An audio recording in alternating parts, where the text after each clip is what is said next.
오늘 우리에게 주시는 말씀은 창세기 38장 1절로부터 11절의 말씀입니다. 창세기 38장 1절로부터 11절의 말씀 우리 한 절씩 교독하십니다. 그 후에 유다가 자기 형제들로부터 떠나 내려가서 아둘람 사람 히라와 가까이 하니라. 유다가 거기서 가나안 사람 수아라 하는 자의 딸을 보고 그를 데리고 동침하니 그가 임신하여 아들을 낳음에 유다가 그의 이름을 엘이라 하니라. 그가 다시 임신하여 아들을 낳고 그의 이름을 오난이라 하고 그가 또다시 아들을 낳고 그의 이름을 셀라라 하니라. 그가 셀라를 낳을 때에 유다는 거십에 있었더라. 유다가 장자 엘을 위하여 아내를 데려오니 그의 이름은 다말이더라. 유다의 장자 엘이 여호와가 보시기에 악함으로 여호와께서 그를 죽이신지라. 유다가 오난에게 이르되 내 형수에게로 들어가서 남편의 아우된 본분을 행하여 내 형을 위하여 씨가 있게 하라.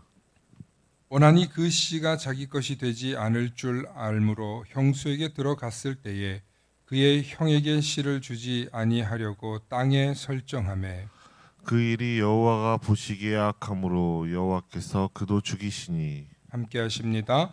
유다가 그의 며느리 다말에게 이르되 수절하고 내 아버지 집에 있어 내 아들 셀라가 장성하기를 기다리라 하니 셀라도 그 형들 같이 죽을까 염려함이라. 다말이 가서 그의 아버지 집에 있으니라. 아멘. 오늘은 유다와 다말이라는 제목으로 말씀의 은혜 나눌 때 하나님의 크신 은혜가 있기를 소망합니다. 축복의 사람 곁에는 축복의 사람이 있고 감사하는 사람 곁에는 감사의 사람이 찾아옵니다. 날마다 감사의 사람, 축복의 사람 되시길 축원합니다. 아멘. 오늘은 유다와 다말이라는 제목으로 말씀 나누지만 성경의 이야기 중에 진짜 재밌는 얘기 중에 하나가 바로 이 유다와 다말의 이야기예요. 엄청난 교훈과 믿음의 이야기도 들어있지만 사실 요즘 현대 드라마나 현대인들의 그 내용을 보면 이 뭐 치정극, 불륜, 뭐 부자가 이제 또 어떤 뭐 문제를 일으키는 얘기들 있잖아요. 유다의 가문에 일어나는 이야기, 아주 짧은 성경 38장에 창세기 38장에 기록된 이야기지만 아주 오래전부터 이렇게 문란하고 혹은 불륜스러우며 혹은 인간이 살고 있는 과정 속에 이런 일도 일어나나 하는 성경의 기록이 바로 이 창세기 38장의 내용이에요. 어떻게 보면 굉장히 부끄러운 얘기고 혹은 성경이 입에 담기도 읽기도 민망한 내용이 담겨 있는 책이 바로 창세기 38장이에요. 그런데 이 창세기 38장을 읽으면요. 인간의 악함과 또 인간의 연약함과 또 인간의 생존을 위한 발버둥의 이야기들이 다 들어있어요. 도대체 무슨 얘기가 들어있길래 오늘 시작부터 이런 얘기를 하나. 시작부터 이렇게 얘기를 해야 이 지루한 설명이 필요한데 여러분들이 이해할 수가 있습니다. 오늘 본문 시작에 보면 유다 이야기가 나오죠. 유다가 자기의 형제들을 떠나서 아둘람 사람 히라 사람과 가까이 지낸다는 이야기부터 시작합니다. 이 아둘람 사람 히라는 누굴까요?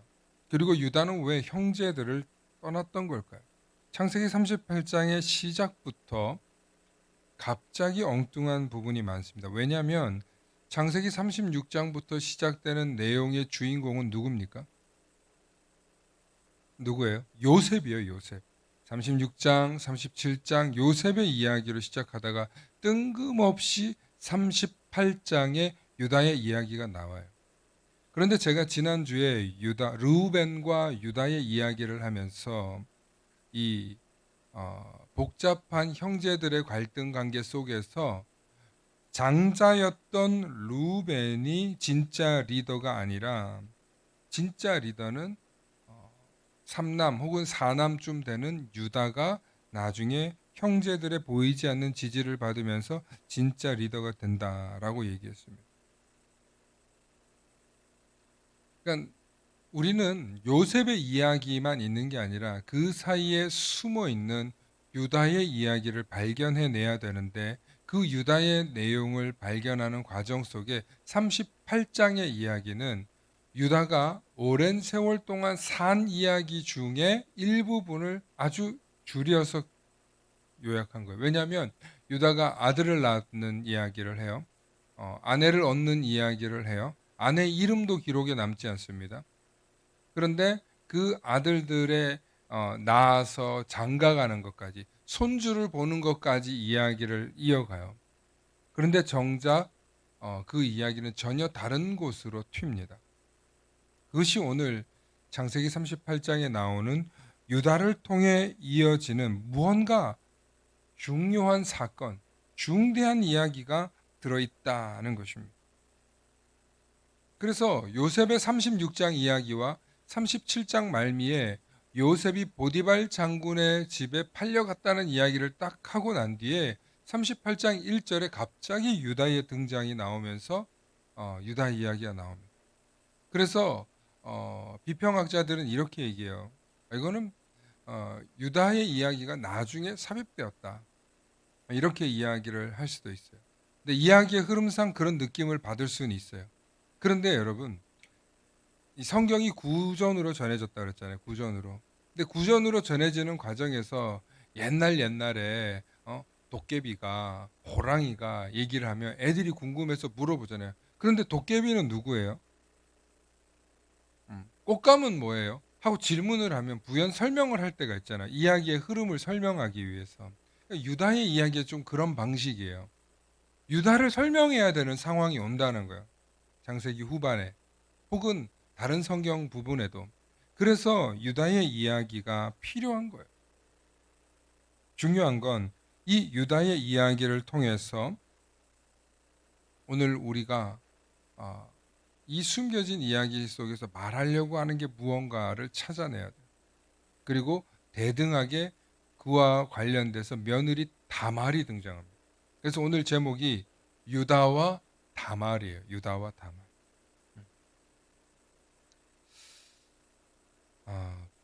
오늘 본문에서 근데 먼저 우리가 좀 그 본문 위주로, 그리고 또 그 이름들의 의미들을 좀 살펴봐야 되는데, 원래 번역에는요, 정확한 번역에는 유다가 형제들로부터 떠나라는 단어는 없습니다. 의역입니다. 의역. 유다가 형제들로부터 내려가가 정확한 번역입니다. 그러니까 유다가 결혼을 해서 가문을 이루기 위해서 누군가로 갑니다. 그러면 야곱의 12아들들이나 있잖아요. 그러면 12아들들이 몰려다니면서 여기 가서 한 명의 여자를 얻고 저기 가서 한 명의 여자를 얻고 이렇게 했겠습니까? 아니에요. 이들은 유목민이었단 말이에요. 옮겨 다니면서 살았단 말이에요. 그러면서 어느 지역에 머물렀다가 어느 지역에 있으면 다시 모이고 하는 그런 과정에 있어요. 그래서 유다가 셋째 아들 셀라를 낳을 주면은 가시비에 있었다라는 표현을 써요.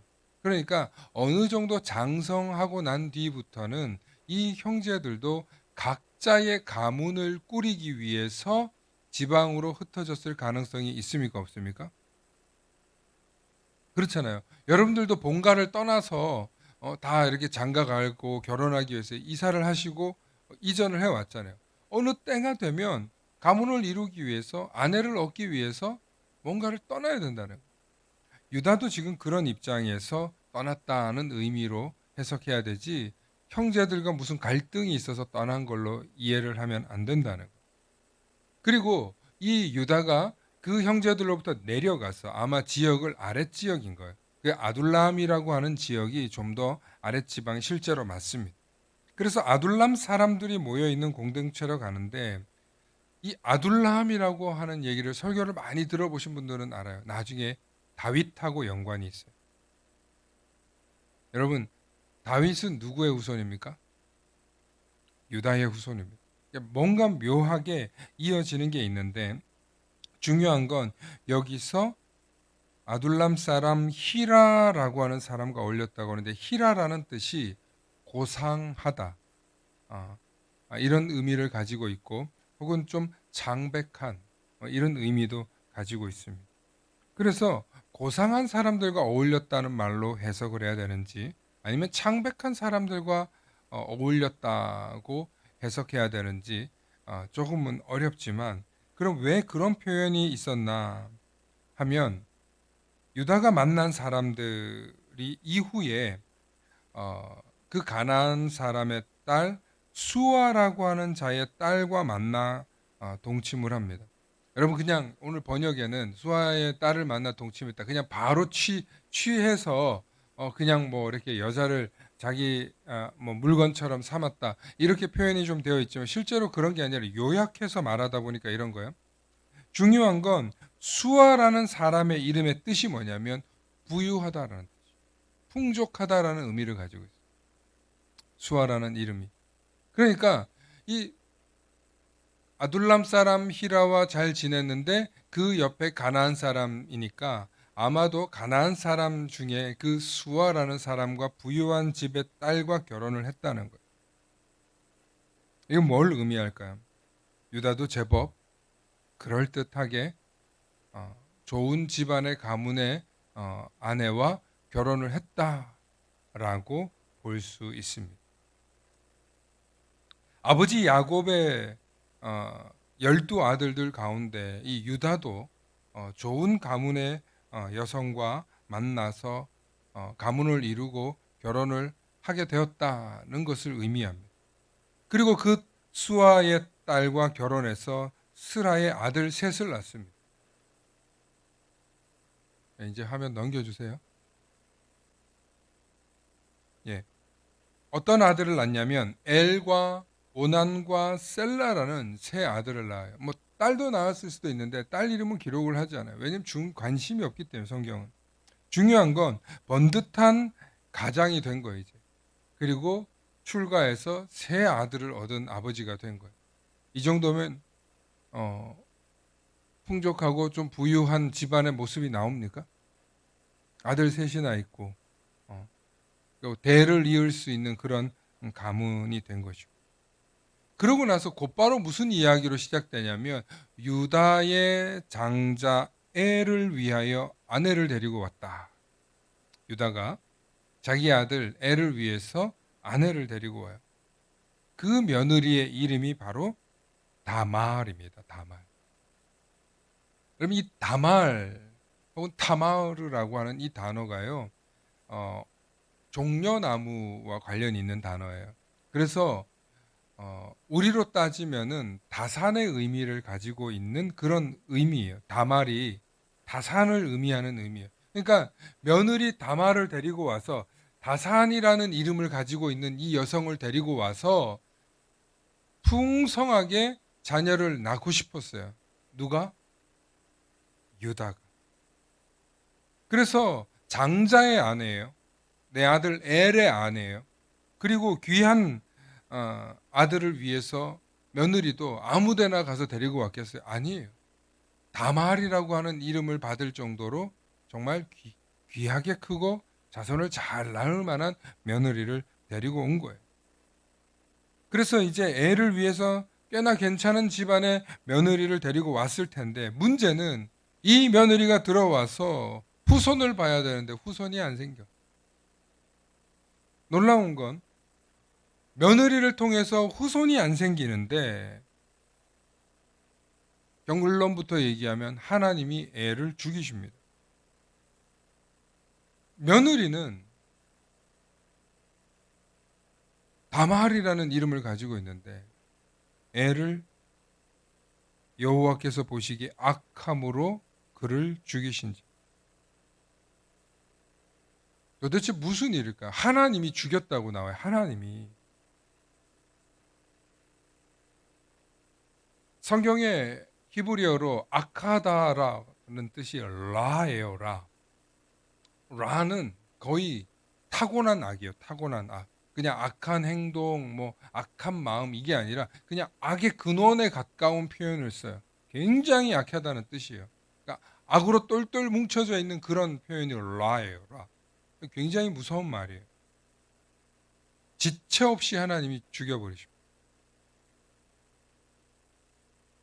왜 이 악한 자에게 하나님이 기회조차 주시지 않고 엘은 그냥 죽게 만들었을까? 히브리어로 엘은요, 깨어나다, 일어나다, 눈뜨다 이런 뜻이에요. 그러니까 아침 혹은 일어남, 기상, 혹은 집안을 일으키는 어떤 그런 의미를 가지고 있는 이름이 엘이에요. 그런데 집안을 일으켜야 될 이놈이 지 역할을 안 하는 거예요. 무슨 일일까? 아마 어떤 학자는 이렇게 얘기합니다.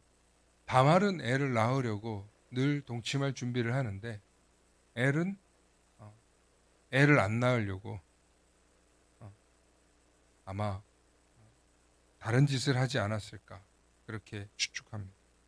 중요한 건 왜 엘이 죽었는지에 대한 그 설명이 뒤에도 이어져 나오는데 엘을 하나님이 죽이시니까 아버지 유다가 이 가나안 풍수법에 따라서 너는 내 형을 위하여 자손을 잇게 하라.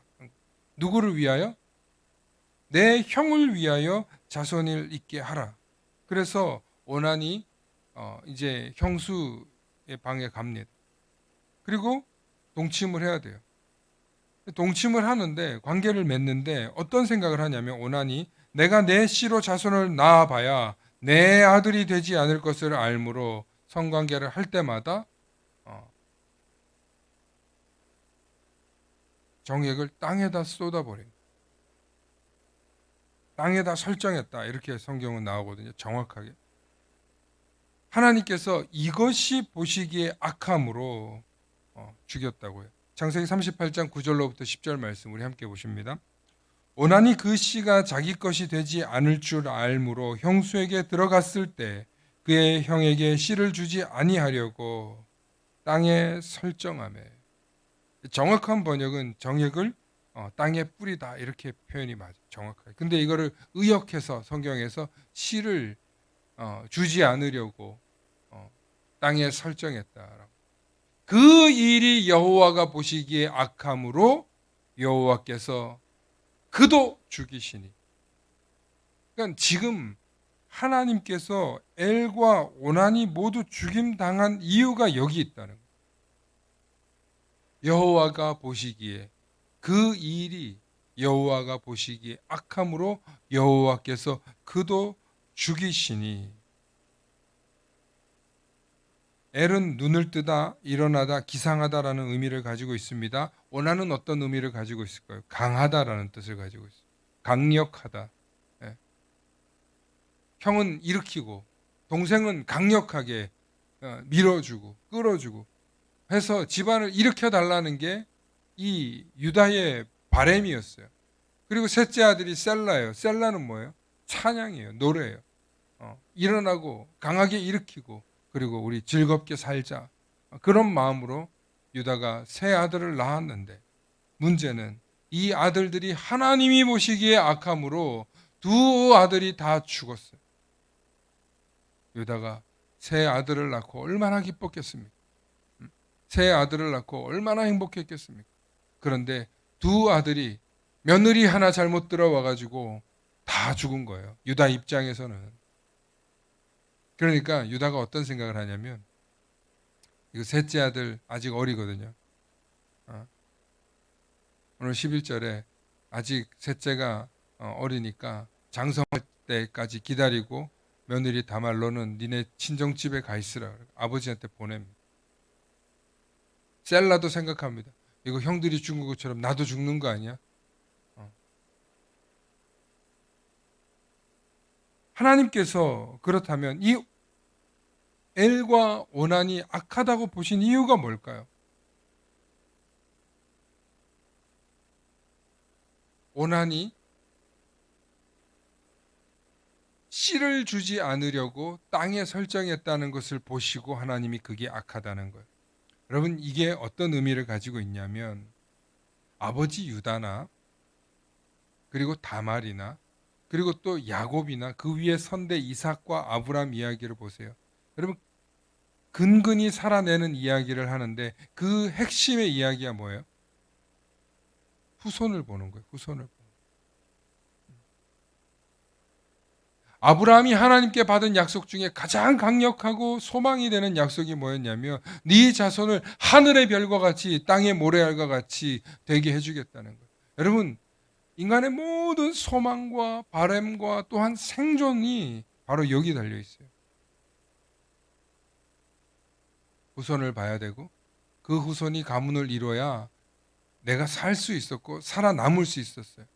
고대 사회는요, 종족 간에 죽이고 살리고 하는 일이 일도 아니에요. 그래서 무리수, 가문의 숫자가 중요해요.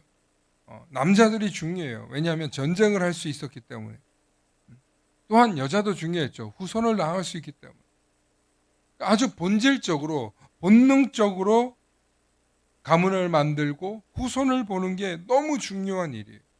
그런데 하나님 역시 이 일을 아브라함과 이삭과 야곱을 통해서 이루어 가시는 과정 속에서 이 하나님의 뜻과 계획 속에 믿음의 가문을 이어가야 되는 이 뜻과 계획 속에 동참하지 않는 것들이 있다는 거예요.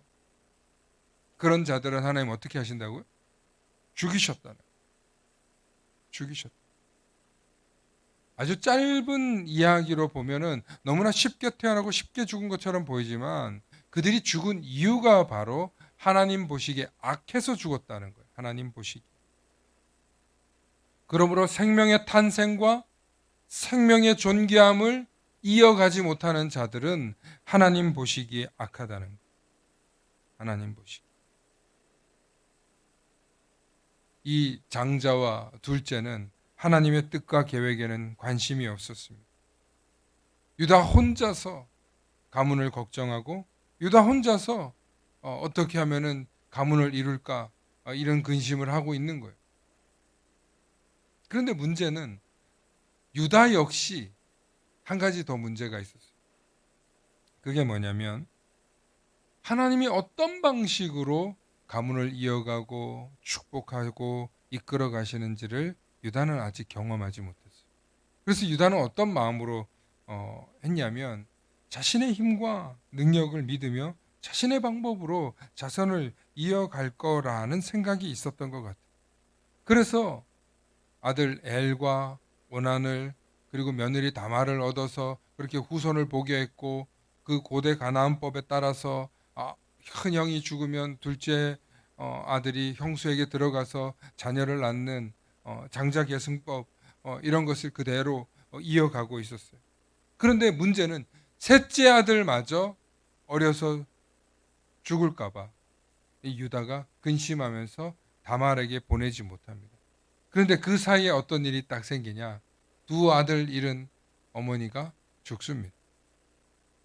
아까 누구예요? 수아의 딸이라고 하는 그 아내, 유다의 아내가 죽습니다.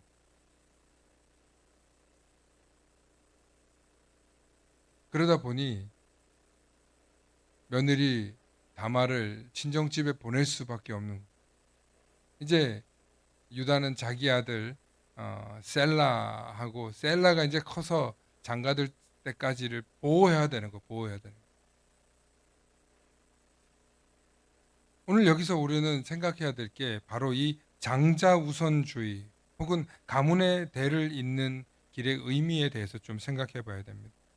유다는 어떤 방법을 택했습니까? 고대 사회는 가부장 제도 속에 살았습니다. 철저히 가나안 전통을 따랐습니다. 가나안 전통은 장자 우선주의였습니다. 장자 계승의 원칙을 가지고 있었습니다. 그래서 첫째 엘이 죽자 둘째 오난을 넣은 겁니다. 그리고 셋째 셀라도 그 법에 따라서 들어가야 돼요. 그런데 셀라마저 죽게 될까봐 다말에게 보내지 않습니다. 그런데 성경은 전혀 다른 방식으로 가문의 대를 잇는 방법을 택합니다. 오늘 이것이 성경이 말하는 핵심이에요. 장자 우선주의도 아니라는 거예요. 형사 취수. 형이 죽으면 취할 수 있다. 형수를 취할 수 있다. 형사 취수. 이 방법도 아니라는 거예요. 여러분, 고대 사회에서 형사 취수가요. 이 가나안 근동에만 있었던 게 아니더라고요. 우리나라도 고대 사회 부여 부여가 언제인 줄 아십니까? 고구려보다 이전이에요. 고구려보다. 부여 시대에도 이 형사치수 제도가 있었어요. 그럼 왜 이런 제도가 있었냐면 그만큼 여성이 귀했기 때문에. 또한 동시에 여성을 다른 지역에서 데리고 온다는 건 뭐가 들었을까요? 뭐가 들었을까요? 비용이 많이 들었어요. 비용이 많이 들었어요. 그러니까 사실 고대 사회로 올라가면 현대인들은 굉장히 기분 나쁘겠지만 여성은 정말 가문을 이루기 위해서 애 낳는 도구로 생각하는 게 기본이었어요. 사실 저희 할머니 때나 저희 외할머니 세대, 뭐 지금 이제 100세가 되셔서 돌아가신 분들이지만 여러분 100년 전만 해도요 여성들이 그렇게 생각하고 살았어요. 그래서 아버지들도 다른 시집 가면 그냥 이제 안녕이야. 그렇게 생각하고 살았던 게 불과 100년도 안 됐어요. 그걸 당연히 생각했고 여성들은 당연히 받아들였어요. 지금 그렇게 하라고 여러분들 딸한테 가르칠 수 있어요? 아마 그렇게 못할 거예요. 전혀 그렇지 않은 시대를 우리는 살고 있기 때문에. 그런데 이 오랜 여성이 자녀를 낳는 것에 대해서 너무나 당연하게 생각해 왔던 이 오랜 세월 동안 이 문화는 결국에는 형사치수 제도까지가 있었던 거고 그것은 불과 100년 전까지도 우리나라에 있었다. 혹은 집안에 가문을 잇는 게 얼마나 중요한 일이냐면 저희 집안에도 할머니가 두 분이 계시거든요. 친할머니가. 근데 첫째 할머니가 5 아들을 낳고 먼저 돌아가셨어요. 그런데 5대 독자이신 저희 할아버지가 가문을 잇는 게 중요해서 둘째 할머니를 또 얻습니다. 둘째 할머니를 통해서 5 자녀를 낳아요. 무려 아들을 4이나 낳고 그런데 그 중에 한 아들을요 사촌 집에 보냅니다. 사촌 집에서 아들이 안 생기는 거예요. 그래서 저희 아버지 바로 밑에 동생이 다른 지역으로 이렇게 집안의 아들로 보냈어요.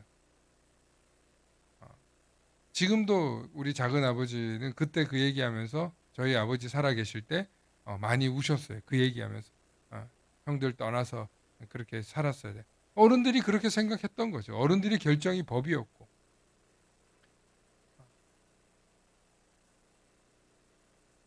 그렇게 가문의 대를 잇는 게 고대 사회는 너무 중요한 일이었을 뿐만 아니라 불과 100년 전, 아니 50년 전만 해도 굉장히 중요한 일이었다는 거예요. 지금은 여러분들이 그것을 깊이 받아들이지 않을 수도 있지만 엄청나게 중요한 이야기였어요. 그런데 유다의 아내가 이제 죽습니다. 그리고 유다에게는 하나 남은 아들 셀라밖에 없습니다. 그렇게 이제 유다가 그 아들 셀라를 데리고 이제 돌보면서 자기가 주 하는 일인 이제 염소와 양을 키우는 일을 하죠. 그래서 딥나라고 하는 지역에 가서 양들, 염소들 털 깎으려고 이제 갑니다. 그런데 친정집에 가 있던 이 며느리 다말이 어떤 사람으로부터 네 시아버지가 지금 딥나로 올라갔다는 이야기를 듣게 됩니다. 그리고 나서 이 다말은 시아버지가 보고 싶어서인지 혹은 셀라가 어떻게 컸나 궁금해서인지 가서 봅니다.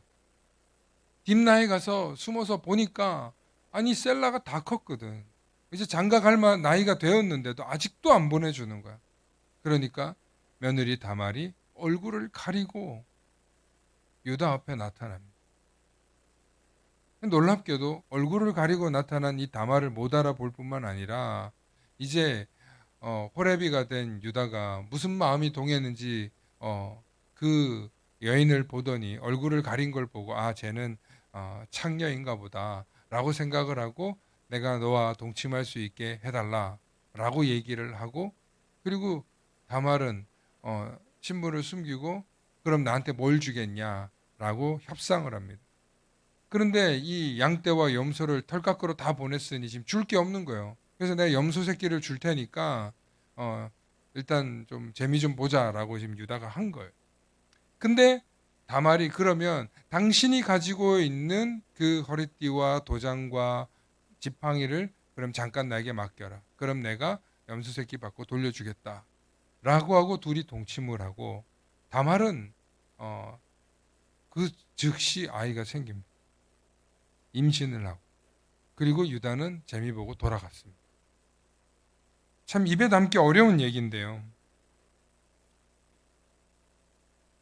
저는 이 이야기가 이해가 안 돼요. 솔직히 말하면 어떻게 아무리 뭐 얼굴을 그 당시에는 창녀들은 얼굴을 가렸나요? 그런지 모르겠지만 이런 이야기를 기록에 남겨놓을 뿐만 아니라 그리고 유다는 눈이 멀어가지고 그냥 뭐 못 알아보는지 애를 가지려고 관계를 했는데 문제는 그 즉시 임신까지 하는 거예요.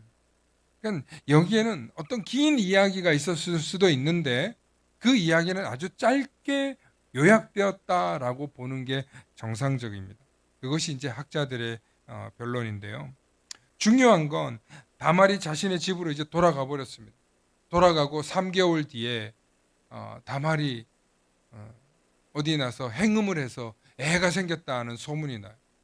유다는 염소 새끼를 보냈더니 거기에는 창녀가 없다라는 소리를 듣고 야 이거 뭔 소리냐?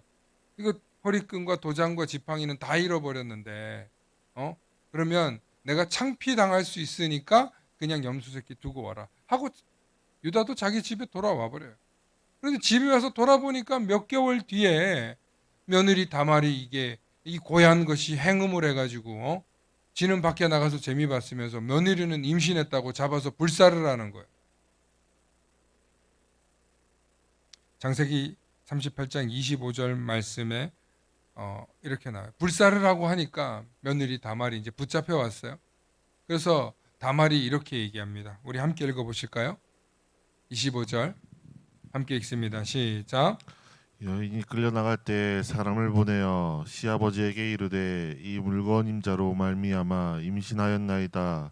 청하건대 보소서 이 도장과 그 끈과 지팡이가 누구의 것이니까 한지라. 아멘. 여러분 아니 이거 지금 엄청나게 잘못한 거 아니에요. 며느리가 그것도 한 집안에 지금 이름을 걸고 있는 며느리가 행음을 한 거예요. 그래서 불살을 하고 했더니 다말이 이 주인이 이 아이의 아빠입니다. 여러분 그 우리가 한동안 부르는 드라마 있잖아요. 막장 드라마라고 하는 거. 예? 성경 전체에서 정말 가장 막장 드라마 중에 한 장면이 바로 이 장면이에요. 이 장면. 빠바밤.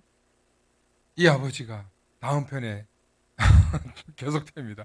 하고 나오는 그런 장면이 바로 이 얘기예요. 얼마나 재밌습니까? 옛날 사람들도 성경의 이야기인데 우리 조상들의 이야기고 우리 할아버지 할머니들의 이야기인데 너무너무 재밌는 얘기예요. 사실은 이야기로 치면 너무너무 재밌는 얘기예요. 반전의 반전의 식스센스급의 반전이잖아. 왜 이런 이야기가 들어있을까? 그런데 다음 편에 유다의 이제 대답이 나와요. 여러분 유다의 대답을 한번 보시기 바랍니다. 26절 함께 읽어보십니다. 시작. 유다가 그것을 알아보고 이르되 그는 나보다 옳도다. 저는 이 표현이 너무 멋진 표현일 뿐만 아니라 이게 유다구나. 유다가 그것을 알아보고 이르되 그는 나보다 옳도다. 내가 그를 내 아들 셀라에게 주지 아니하였음이로다 하고 다시는 그를 가까이 하지 아니하였더라. 아멘. 여러분 결국에는 이 유다로부터 임신한 다말의 아들이 누가 되냐면요. 나중에 두 아들이 나와요. 심지어 쌍둥이를 가져요. 쌍둥이를. 그래서 베레스와 세라라고 하는 두 아들이 나와요. 여러분, 이 베레스가 누구냐면 제가 이따가 설명하겠습니다. 중요한 건 여기서 해악이 있는 거예요.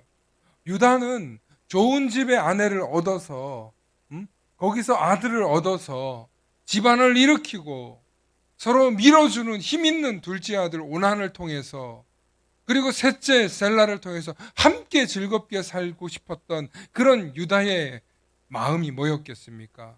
우리가 우리 힘으로 한번 잘 살아보자는 그런 마음 아니었겠습니까? 열심히 살았을 거 아니에요. 부지런히 살았을 거 아니에요. 다른 지역에 가서 아내를 얻고 또 거기서 자손을 얻고 또 며느리를 얻어오는 과정이 쉬웠겠습니까? 그 복잡한 과정 속에 유다의 노력이 있었을 거예요. 유다의 열심이 있었을 거예요. 그런데 하나님은 유다의 노력과 유다의 열심이 아니라 하나님의 방법으로 그 가문의 대를 이어가시더라는 거예요. 완전 막장 드라마죠.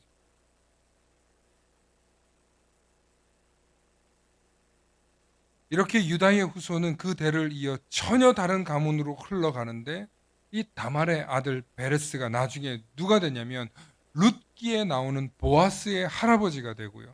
이 보아스는 또 누구냐면 그의 증손자 이세, 그리고 이세의 아들 다윗으로 이어져서 다윗 왕가가 이루어지는 가문으로 이어져요. 그러면 다윗의 조상 중에 어떤 할머니가 있는 거예요? 다말이 있는 거예요. 다말의 남편이 누구예요? 원래는 엘이었는데 시아버지랑 그렇고 그런 이야기가 되어서 이 이방 여자가, 그것도 이방 여자가 유다 가문의 혈통을 이어서 다윗을 낳고, 더 기가 막힌 건 이 다윗의 후손 중에 누가 나와요? 예수 그리스도가 나온다. 예수님은 어떻게 태어납니까? 요셉이라고 하는 남편을 둔 마리아라고 하는 처녀가 아이를 낳는 거예요. 성경에는 이 말도 안 되는 집안의 이야기가 계속 이어지고 있는 거예요. 그런데 우리는 그를 그리스도라고 부르며 그 가문에 태어난 이 예수님을, 물론 요셉이 다윗의 혈통이지만 요셉의 친아들은 아니죠. 하나님의 성령으로 난 아들이죠. 그러나 그 가문에 이어지는 이야기로 따지면, 엄밀히 따지면 요셉의 집안이 맞는 거지 않습니까? 다윗의 후손이 맞지 않습니까? 하나님이 이 가문을 잇는 방법은요, 사람의 생각과 상상력을 초월하는 사건일 뿐만 아니라 인간의 지혜와 인간들이 살고 있는 고유의 문화의 방식으로도 이해할 수 없다는 것입니다. 그러므로 유다와 다말의 이야기가 주는 교훈은 무엇이냐? 유다는 자신의 노력과 능력으로 가문을 이루려고 하지만, 가문의 부흥을 이루려고 했지만, 하나님은 그 능력과 그 열정과 그 지혜보다 더 뛰어난 방식으로 하나님은 그 가문을 이어가신다는 거예요. 그러니까 여기에 숨겨져 있는 교훈이 뭐냐? 첫 번째 교훈은 네가 노력하는 거 좋아, 네가 열심히 사는 거 좋아. 그러나 그보다 더 위대한 누구를 바라봐라? 하나님을 바라보라는, 하나님이 하시는 일, 하나님의 손이 하시는 일을 바라보라는 거예요. 두 번째는 여자라고 우습게 보지 말라는 거예요. 다말의 지혜가 더 옳았다라고 누가 고백합니까? 유다가 고백해요. 유다가 어떤 인물입니까? 형제들 중에서 가장 지혜로운 형제예요. 형제들을, 이 3남 4남 정도 되는 이 유다가 형제들의 마음을 다 이끌어갈 정도의 리더였어요. 그런 유다보다도 옳다라고 고백할 정도로 대단한 여성이에요. 대범해요. 그럼 어떻게 다말은 이렇게 대범한 용기를 낼 수 있었을까? 여러분, 고대 사회의 여성은요, 후손을 못 보면 죽은 목숨이라고 제가 누누이 말씀드렸습니다. 자신을 돌봐줄, 자신을 이어줄 그런 유일한 힘이 자손이었어요. 심지어 아들 낳지 못하면 옛날에도 뭐 있었어요? 우리나라에 소방 맞는다는 말이 있었잖아요. 참 슬픈 얘기인데 고대 사회는 자손이 생존이었기 때문에 그래요. 지금처럼 풍족하지 않았어요. 그리고 이 사건을 통해서 유다가 철저히 깨닫는 게 있어요. 그게 뭐냐면 정말 내 힘과 내 능력과 내 방법으로, 왜냐하면 저 며느리 다말이 저 짓을 한 이유는 내가 재미 좀 보려고 해서 며느리를 취한 게 아니라